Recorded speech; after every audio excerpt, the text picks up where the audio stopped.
You're listening to Brainwork Framework, a business and marketing podcast, brought to you by focus-biz.com. The podcast show that gets inside the mind and brain of entrepreneurs, business owners, and marketers to talk about all things business and marketing. What happens when we turn that inside out and take a look at the brain itself? Our special guest today is Toby Pasman, a board-certified neurophysiology researcher.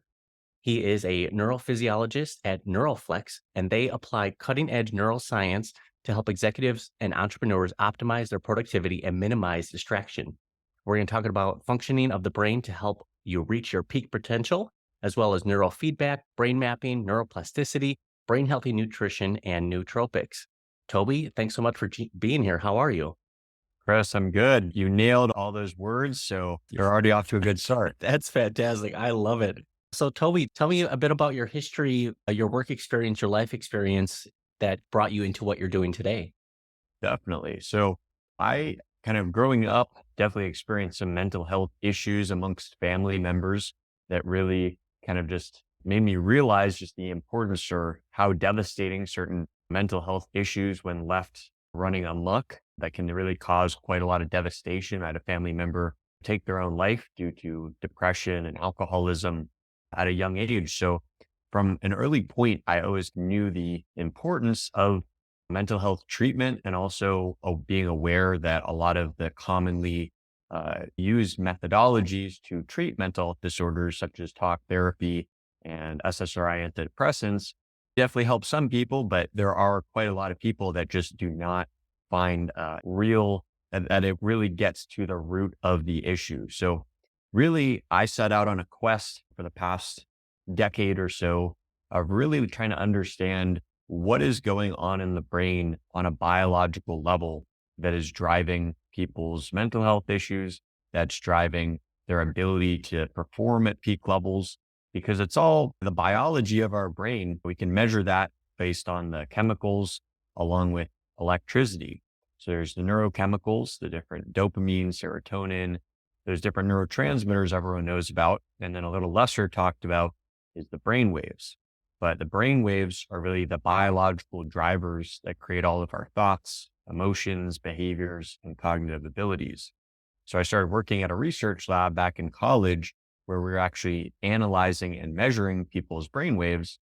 And I really just became fascinated that we could actually quantify someone's brain activity with one of these swim cap devices called an EEG. So I really just did a deep dive and from there started working at different peak performance centers, substance abuse rehabs, as well as mental health clinics, working with people from all walks of life, going through their own transformations with brain mapping, neurofeedback training. So that's just a little primer for just what initially brought me into this and just what's transpired over my career, I guess. Absolutely. And obviously, I'm very sorry to hear about the situation that kind of led you into this, but it seems like it's rooted in a deep passion and longing for understanding about what's actually happening. And I think our brain can be our biggest asset, and it can also work against us. And just that ability for us to understand what's going on can help us better understand why this happens and how we could potentially fix it and resolve that going into the future. So when you're looking at the brain, is that kind of the brain mapping behind it? What goes into that? Exactly. So there's a famous psychiatrist, Dr. Daniel Amen, who says, he has this quote that psychiatry is the only medical profession that doesn't actually examine the organ in which they're treating.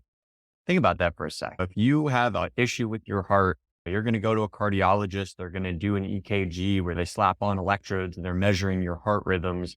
And they're looking at objective scientific evidence to evaluate the functioning of your heart.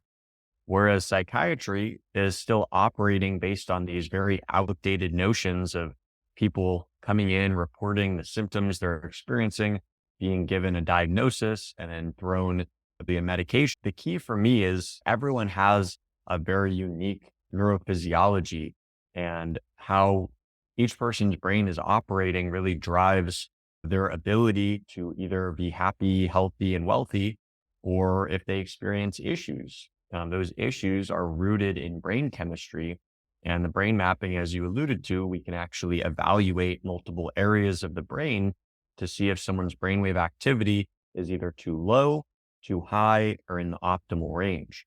So similar to if you were to go get some lab work done, right?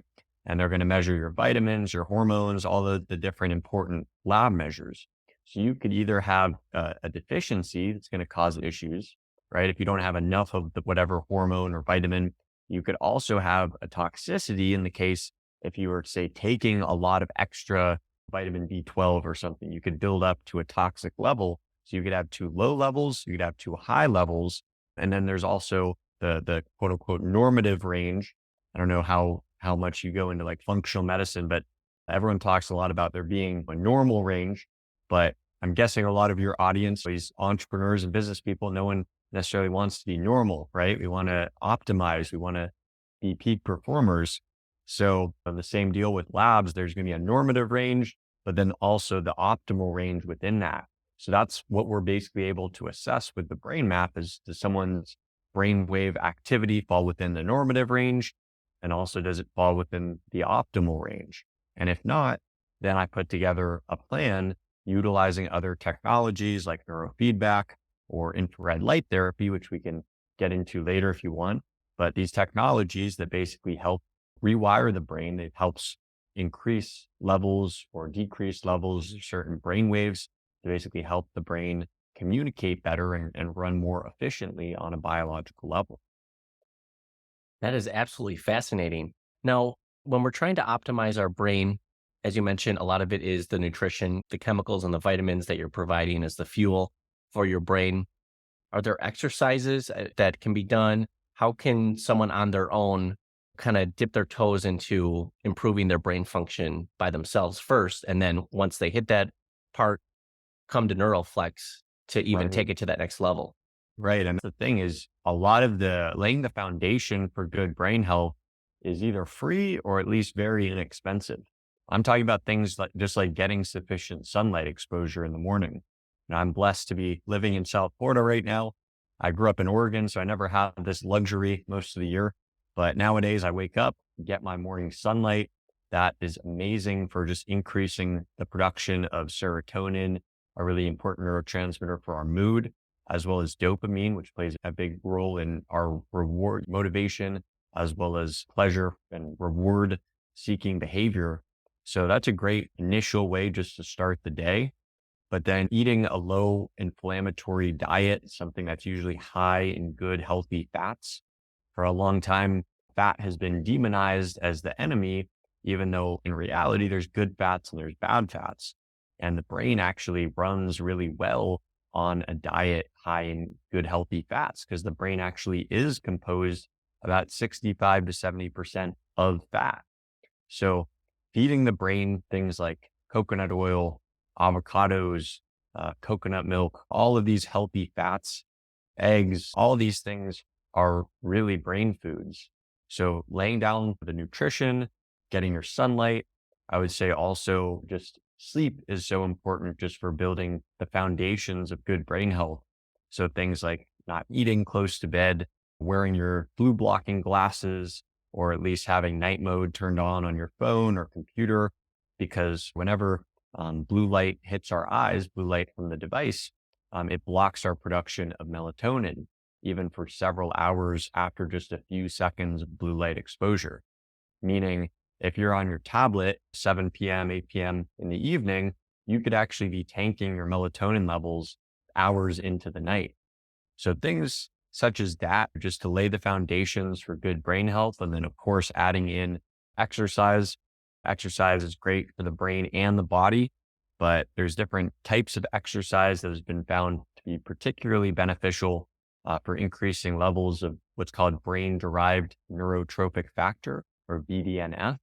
So specifically, they found that high intensity interval training where we go really, really hard, whether that's sprinting or lifting, something where it's like a very strong stimulus that really creates this surge in this brain protein that basically helps create new neurons and new connections amongst those cells. So I'm a big fan of things like sprinting or high intensity weightlifting. I think are really, really great for the brain. And then there's also really good benefits associated with cardio exercise. So really different exercise has different brain benefits, but in general, You're going to get a lot of increased blood flow and oxygen, decreased neural inflammation, better sleep. The benefits of exercise are well documented at this point, but for your brain performance as well. So really hitting all those foundational things, the nutrition, the sleep, exercise, sunlight exposure, see if they're missing anything. Those are usually the foundational elements. And then also just talking about like, what are people doing, or what are people eating that they should not be eating? So a lot of times when it comes to people wanting to optimize their brain health, it's, oh, what nootropics should I take? What else can I like put into my body? And that's great. I mean, I'm all for that. But I think first step is oftentimes, what are you ingesting that's actually limiting your performance? Things like alcohol, if you're consuming a lot of alcohol or sugar, processed foods, for people who are sensitive, dairy or gluten, really for everyone causes a low level of inflammation. For some people, it causes more inflammation than others. But in general, I think a lot of people will notice a lot of enhanced mental clarity, better mood, reduced stress, better stress management when they cut out things like dairy and gluten from their diet. So oftentimes it's, what are people doing right now that is actually taking away from their healthy brain performance, their healthy brain function? So taking those things away and then adding in the really beneficial things like the healthy fats, sunlight exposure, all of that stuff to enhance the brain as well. All great tips and tricks there to help us level up our performance here and make the most out of our brain and our mind. How much sunlight exposure are we talking about here? Is this 5 to 15 minutes? Is it enough to just hit the face and the arms? Should we be going shirtless outside? How far does that go? Great question. So I've heard 20 to 30 minutes is a good kind of time to aim for. It can differ a couple things. Your skin tone actually differs depending on like how much vitamin D you can actually absorb from the sun. So people with darker skin need more time within the sun to actually manufacture the same amount of vitamin D as people with lighter skin tones. So that plays a role. Also your kind of latitude, longitude, how close you are to the equator, also what time of the day the sun is more intense at certain times. So I'm not an expert in all of that, but I definitely know that morning sunlight is really important. If you can go as close to when you wake up as possible, just because that's going to really help set your circadian rhythm. It's going to tell your brain that it's daytime, that it's time to be awake and alert, because that is when we need to be focused until our brain wake up. So I think the most important thing is just trying to get a bit of sunlight as early in the day as possible. And then in terms of the area of our body, the sun hitting our eyes has a big impact specifically for our brain. But then also, I know specifically in terms of hormone levels for men, sunlight, when it hits our chest, that is an area that greatly increases testosterone production, as well as, interestingly, for those people who have access to doing this, actually sunlight exposure on the testicles actually dramatically increases testosterone levels. So don't want any of your audience getting themselves into trouble trying to implement that hack, but maybe if you got a backyard. That's brilliant. It's super fascinating. We have to test these things. Otherwise, we just won't know. It's important to understanding things work together. And you had also mentioned the role that diet and exercise, both on their own and together, the role that they play. Is it similar to like trying to get into better shape and weight loss, where they say that the diet plays a much larger role than exercise itself? Or is it 50-50 when it comes to how our brain works? It's a great question. I mean, I would say when it comes to not getting proper nutrition, I feel like oftentimes the way I see it work with clients is if they're not eating well, they oftentimes don't have enough energy to exercise. So oftentimes if they're eating a really poor, low quality diet, and they're also a busy entrepreneur or executive or mom or whatever it might be, they're oftentimes not having that extra energy at the end of the day to actually hit the gym. So I find that really the foundation or the first step is often starting with improving someone's nutrition, because when that improves, as well as sleep, then people have actually more energy to exercise. Nice. Super helpful info. Now, another topic we were going to touch on was neuroplasticity. Honestly, I don't even know if we talked about it yet, or because I don't even know what it is. Can you tell me more about what that is and why it's important to us? Yes, neuroplasticity is huge because it's the ability for our brain to actually rewire itself to form new neurons, new neural connections. So this is something that up until a few decades ago, neuroscientists thought that as our brain aged past adolescence, that our brain cells just started dying off and there's nothing that we could really do about it. But that's been completely debunked within the past few decades, where we now know that the brain is constantly forming new connections, sprouting new brain cells in certain areas, particularly the hippocampus, which is an area of the brain really important for learning and memory.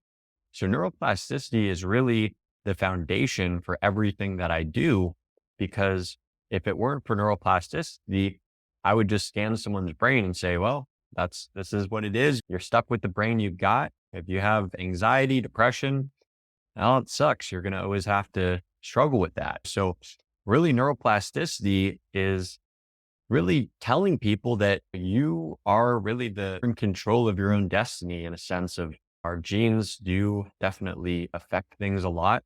And also our early experiences, past traumatic experience can definitely play a big role in someone's brain development. But at the same time, all of the things that we're doing on a daily basis affect how our brain changes. The thoughts that we decide to choose to listen to, or that maybe some of the self-limiting thoughts that we might choose to accept or to indulge in those thoughts, as well as limiting beliefs that people may have as to why they're not able to upgrade to the next level in their personal life or in business. So all of the thoughts that we're thinking, all of the behaviors that we're taking, the books, everything that we're choosing to absorb is changing our brain. So whether we like it or not, neuroplasticity is in action, and it can really change the brain in a negative way as well as a positive way. So people always talk about all the benefits of neuroplasticity being great, which it is great. But at the same time, I always point out, you could go from being completely healthy to you have a traumatic brain injury and suddenly you're not able to focus at work. You're forgetting words. And that's an example of neuroplasticity working in a negative direction. So our brain can change both positively as well as negatively. But the important point there being that your brain is not fixed. Your brain is very malleable and constantly adapting to your environment and to the thoughts that you think and to the routines and behaviors that you choose to go through on a daily basis. I feel like that gives a lot of us over 25-year-olds hope. Just the fact that the decisions you made, it's not all over for you yet. There are ways to improve. And the fact that you can kind of shift what your brain was into something better, like you said, or also worse, can be incredibly beneficial for you. Why wouldn't we want to be at our top performance, especially business owners, entrepreneurs, really any executive out there needs to be on their game every day. And if you're struggling with that, people not being able to find words, put sentences together, make decisions, put a plan together, it can be a challenge for them. With all the brains that you've looked into, are all brains have a lot of commonalities together, or is each brain so uniquely different, like a fingerprint, that it's more individualized for each approach that you take? That is a great question. There's certain different signatures for different brain states, different conditions. For instance, with attention deficit disorder, a very common pattern is seeing the overproduction of a slower brainwave called theta. So theta is a kind of a almost daydreamy, drowsy sort of brainwave associated with inattention. So people with ADHD, they're the ones kind of in the back of class, drifting off or doodling and not paying any attention to what the teacher is saying. They have this overproduction of theta brainwaves very commonly in the frontal lobes, particularly the prefrontal cortex that sits right behind our forehead. And they have a deficiency of beta, which is one of the faster brainwaves that allows us to really have peak focus and concentration.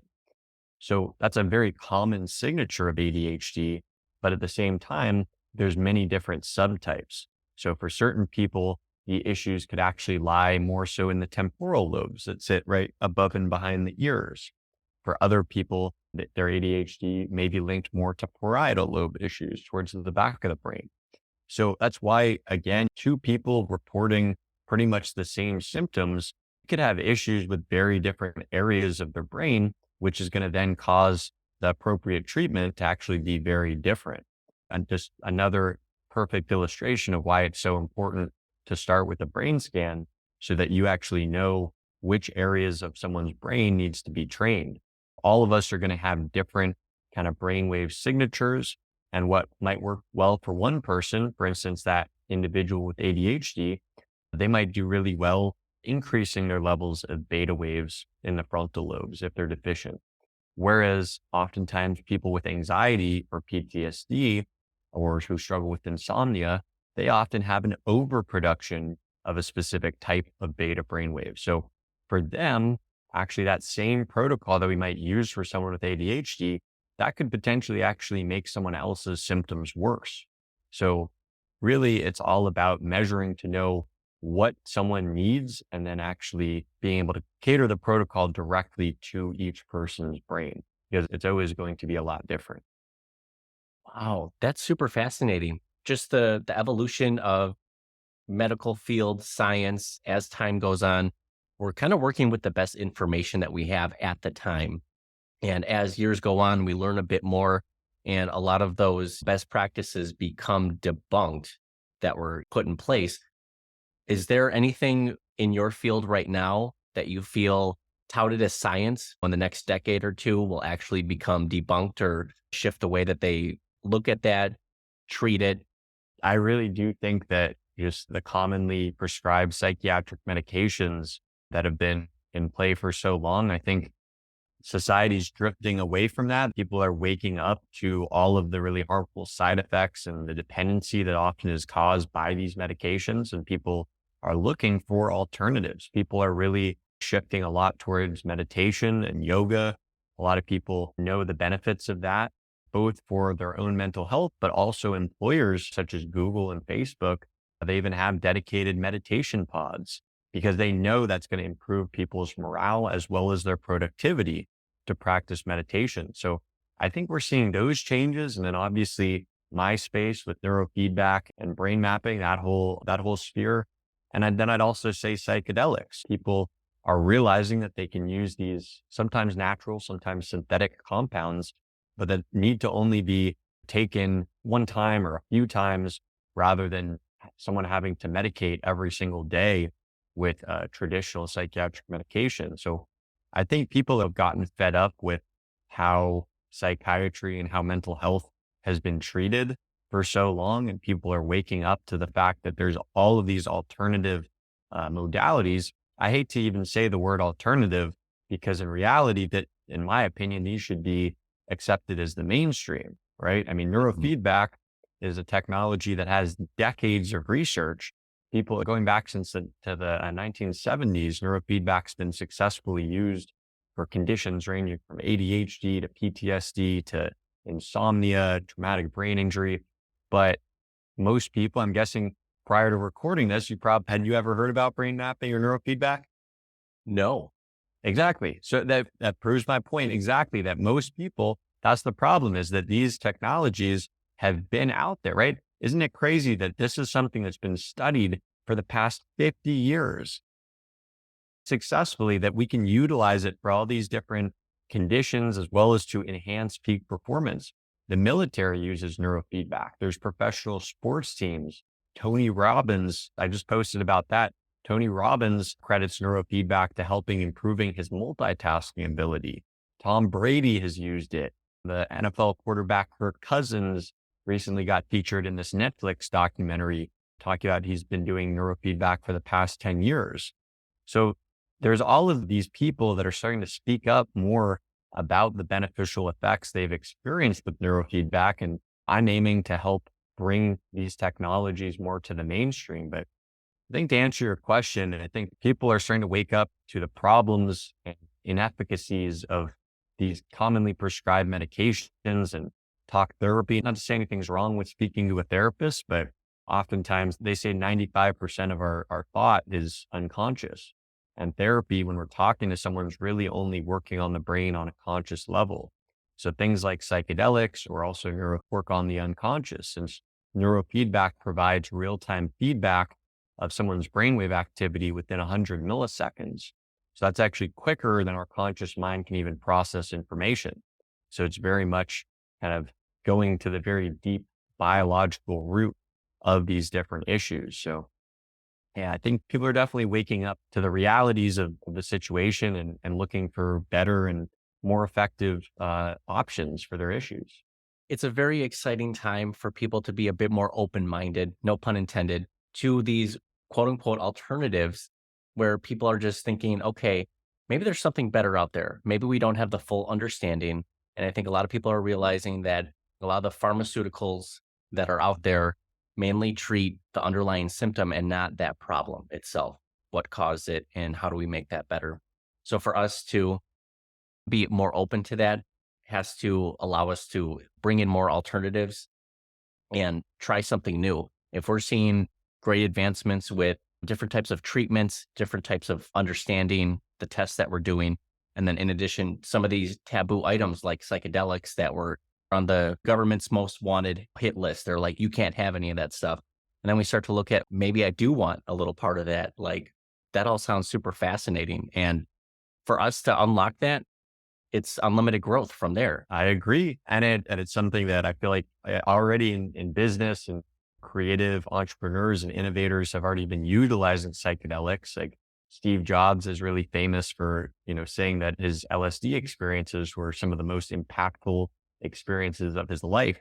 Maybe we wouldn't even be having the iPhone and Mac in front of us today if it weren't for some of those psychedelics. I don't know if it would go that far, but point being that a lot of innovators have credited psychedelics to coming up with out of the box solutions to problems. I think that's a big part of being an innovative entrepreneur or business person, is being able to, instead of just seeing the same solutions that everyone else is seeing, it's being able to take a bird's eye view of the entire situation and think divergently about all of the different possible ideas and creative solutions that could actually be better than the status quo. So it makes a lot of sense to me why business leaders and innovators have used psychedelics and why they continue to use psychedelics. Because with microdosing, everyone's talking about microdosing now, from my understanding, really ramped up with people microdosing LSD within Silicon Valley. So all of these techies in Silicon Valley were finding that they could replace their Adderall with microdoses of acid. They were noticing that same kind of increased focus and productivity, motivation, but then also some of the enhanced creativity without some of the downsides and crash that you get from Adderall. So psychedelics and business have a very strong, long history of the relationship. Wow. And I'm sure it's something that really can't even be fully understood just yet, because with it being on the high list of scheduled 1, 2, 3 drugs that you're not allowed to partake in, you're not supposed to be able to find them. You can't research that then. It's difficult to understand. Are there certain things that you notice from a chemical standpoint, from a science standpoint of the psychedelics? Is it increasing anything, decreasing anything that actually you can say definitively, this is why the psychedelics are working in this way? Is it increasing, decreasing the beta waves, theta waves? I've interviewed several psychedelic researchers on my podcast, and those are always some of the most fascinating conversations because I really try to pick their brains and try to understand the best I can.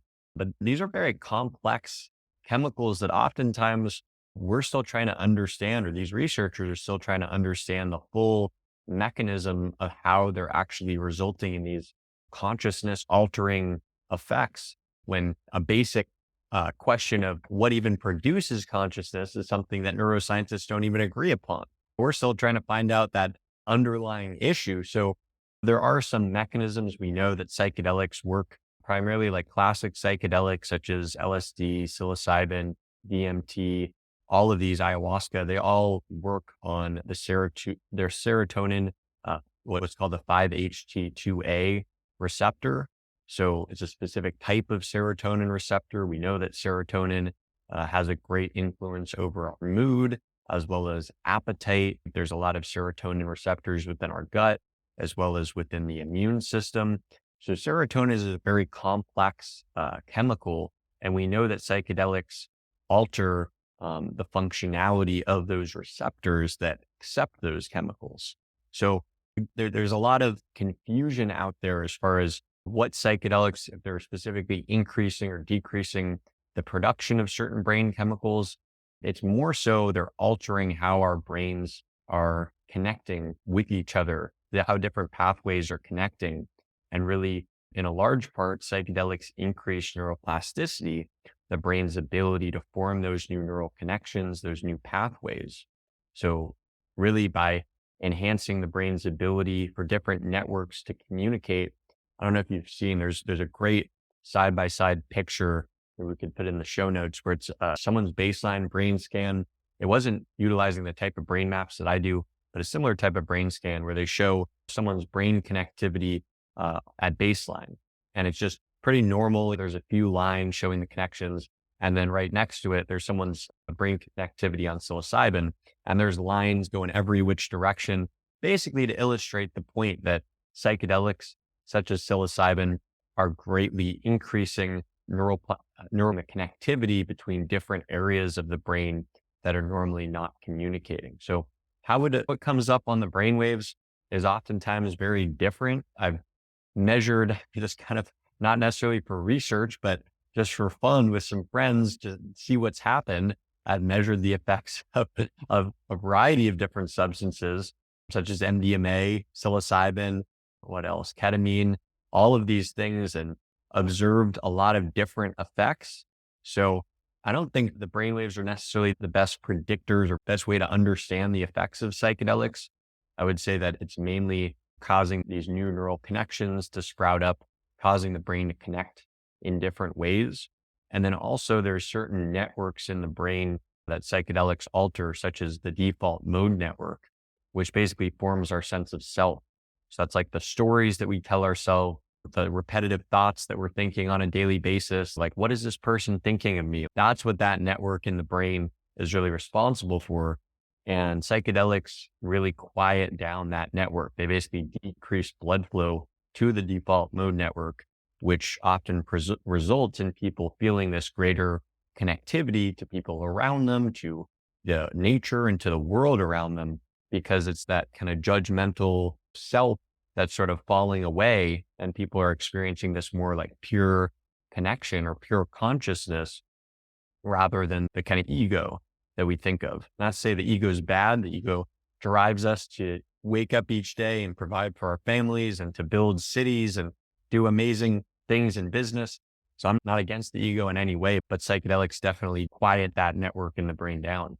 So you're telling me that all these drugs out there are not like an egg in a frying pan that I saw in that commercial that one time. And they said, "This is your brain on drugs. Any questions?"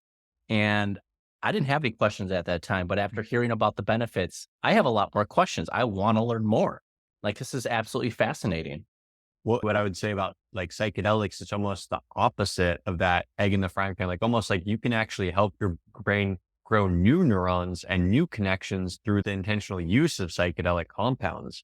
So it's almost that opposite of what is being, or what used to be portrayed of like of drugs killing brain cells.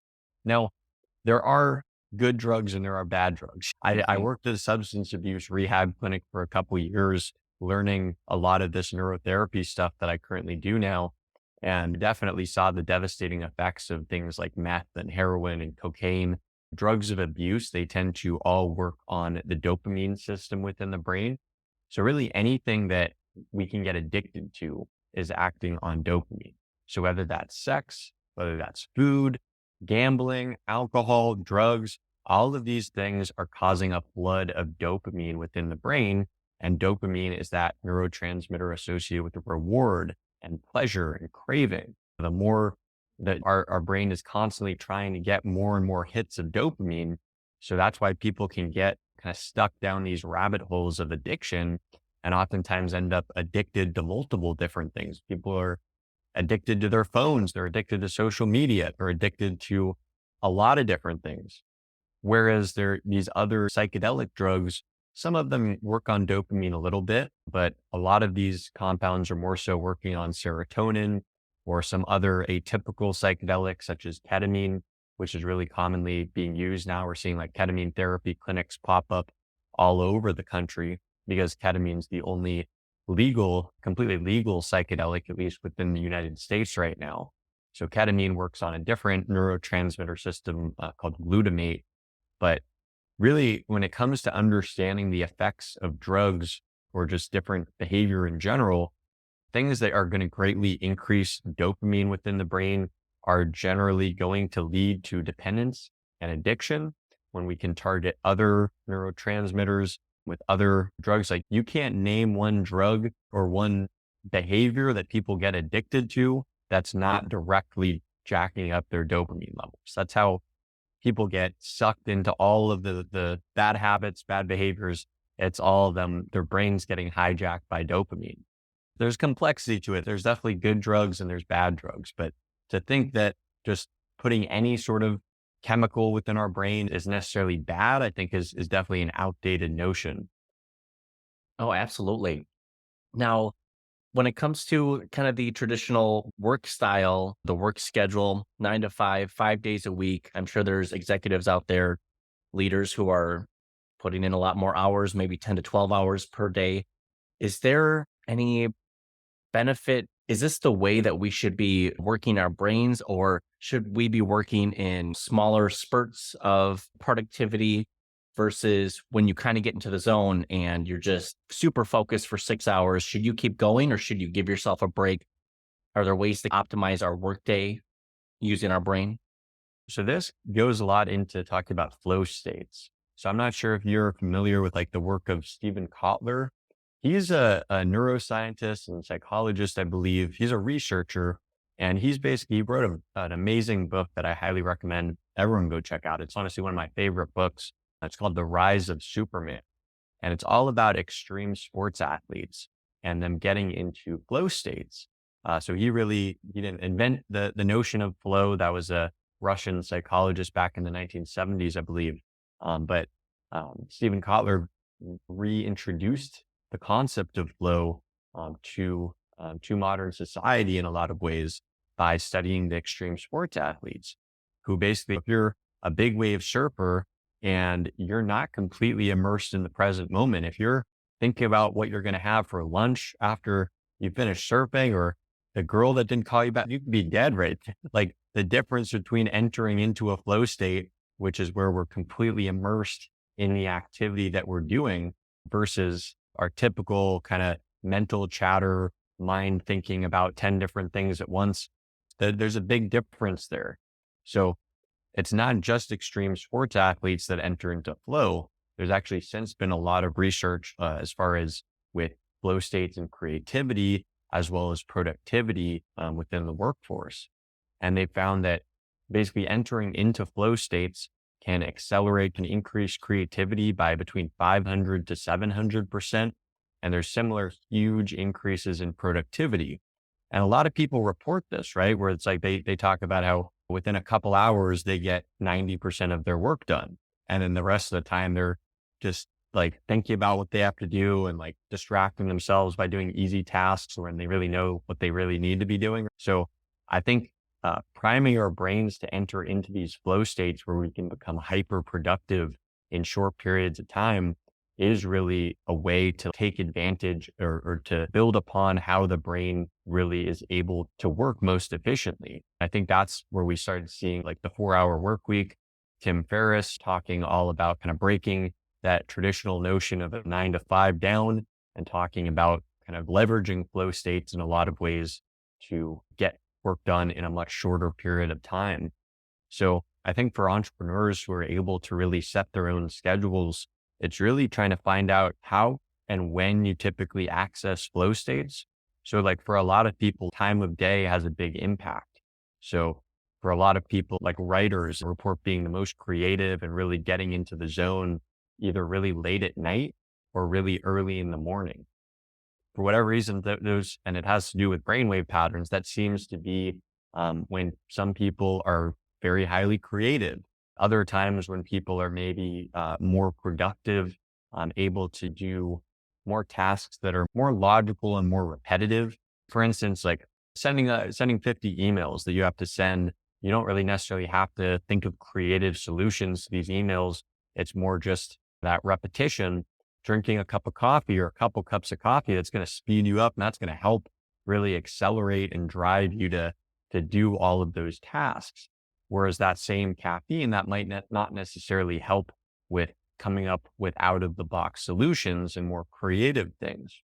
So I think for people to understand the basics of neuroscience and how to actually apply some of this to their lives and to their work days can actually make a big impact, because what time of day you can really enter into flow, and oftentimes what times of the day to work on more logical kind of just grunt work versus the creative coming up with solutions, writing, stuff like that. When you can really separate it, I think people can see like great increases in their productivity.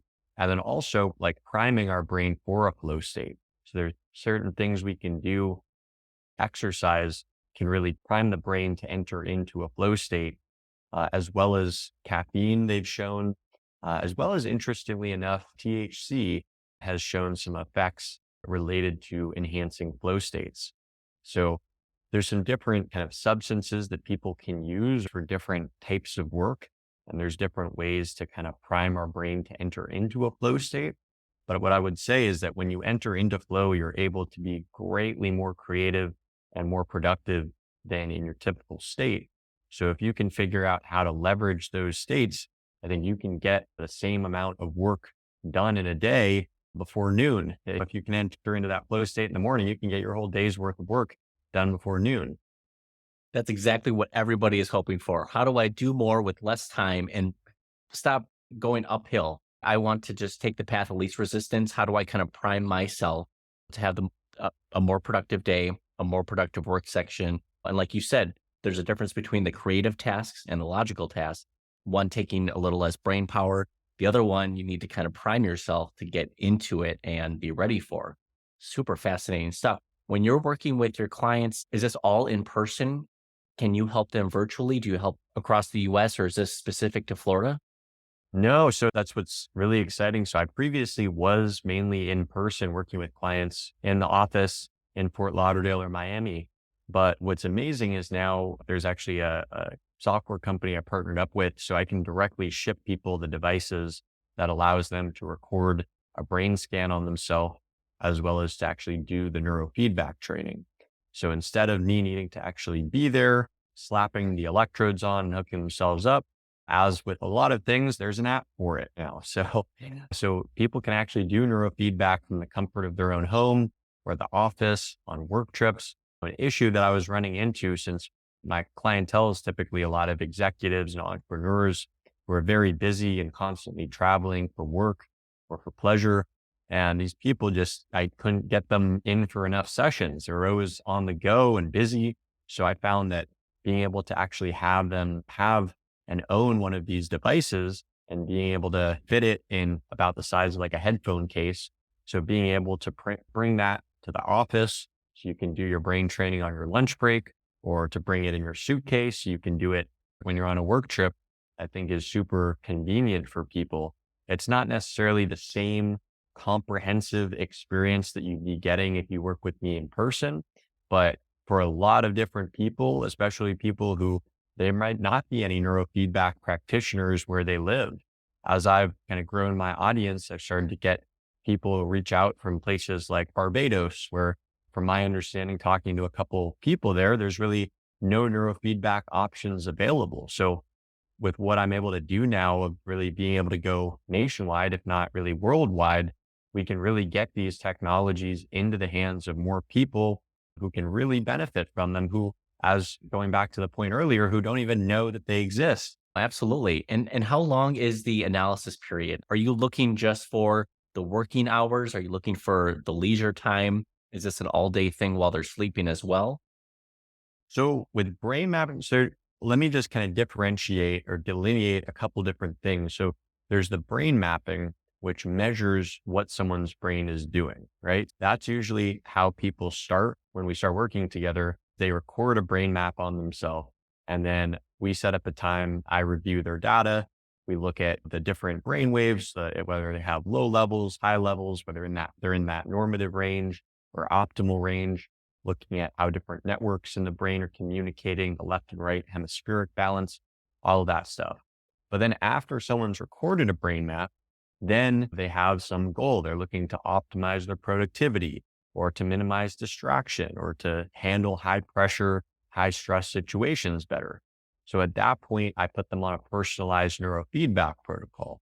So neurofeedback is, instead of just measuring someone's brainwaves, it's actually providing positive and negative feedback based on what someone's brainwave activity looks like. For instance, going back to that example of someone with ADHD who has a deficiency of beta waves in their frontal lobes, beta being that brainwave allowing us to focus and concentrate. So if someone with ADHD has decreased levels of beta in the frontal lobe and they can't focus, we could actually place a neurofeedback electrode, say directly at the frontal lobe, and then reward them when they produce more beta. So how that looks is basically someone's playing kind of a video game with their mind, in the sense that when their brain is producing those healthy rhythms, for instance, getting into that beta brainwave pattern in this instance, then their video game character is going to accelerate. It's going to run faster. Their spaceship's going to fly higher and the volume is going to get louder. So it's providing the brain real-time feedback within like 100 milliseconds. So quicker than our conscious mind can even process information. It's telling the brain when it's doing well versus when it needs to self-adjust. So when your brain gets out of that healthy brainwave pattern, then the rocket ship and spaceship might start flying lower. The audio is getting quiet. It's basically giving the brain that reward when it's doing well and then taking away the reward when it's not. So neurofeedback is the main training tool based on someone's brain map as well as their, cognitive performance goals. I put together the neurofeedback protocol to help them not only just measure, but also train and optimize their brainwave activity.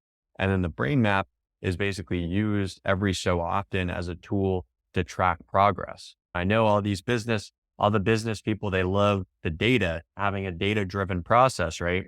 With a lot of different, say meditation, even though it's great, it relies solely on subjective experience, right? If you feel, more relaxed meditating for the last few weeks, you feel, and it's all about the feeling. Whereas what I love with the brain mapping is we can actually directly show people as the result of doing the neurofeedback, okay, here's what your brain map looked like when you started off working with us. And then here's your brain map now after doing a month of neurofeedback training. So you actually having that direct side-by-side comparison of that objective scientific data to show how their brain is actually changing. To me, that's the coolest part of what I do. All of this is just so cool and mind blowing. It is like all the fun, nerdy stuff about our brain, things that we never really fully understood. But once we kind of take that deeper dive into it, have a better understanding of how it works, why things happen, and how we can improve that, it's just going to make us better overall. Now, I'm sure so many people are out here like, how do I connect with Toby? Where do I find Toby? I need to talk to him. So how do people connect with you, Toby, and then Neuroflex as well? Yes. So I'd be happy if anyone wants to reach out and ask any questions or continue the conversation. You can shoot me a DM on Instagram. I'm pretty active there. Neuroflex is the tag. You can also shoot me an email, toby@neuroflex.tech, or check out the website, www.neuroflex.tech. But yeah, I would say for all people who are really looking for that performance maximization, maybe they're dealing with anxiety, depression, insomnia, past traumas, things that are taking away from their current mental performance, and they know that they're not performing to their highest levels or what they know they're capable of in their personal lives or professional lives. Those are the people that I really look to help get them back to their peak cognitive performance. So if that sounds like you, please go ahead and reach out. I'd love to talk to you and hear your story and work with you. Thank you so much, Chris, for just the opportunity to share this stuff with your audience. Really enjoyed all of your insightful questions and just the direction the conversation went down. Same here. Absolutely fascinating topic. And just to understand everything that's going on, really great content here. I know a lot of people are going to benefit from this, and I'm already looking forward to a part 2, hopefully in the future, that we can just take an even deeper dive into this. Toby, thank you again for everything. Make sure you go check out Toby with all the links. We'll be sharing those in the description. Toby, thanks so much for your time. Hope you have a great day. Absolutely. You as well. Thank you so much.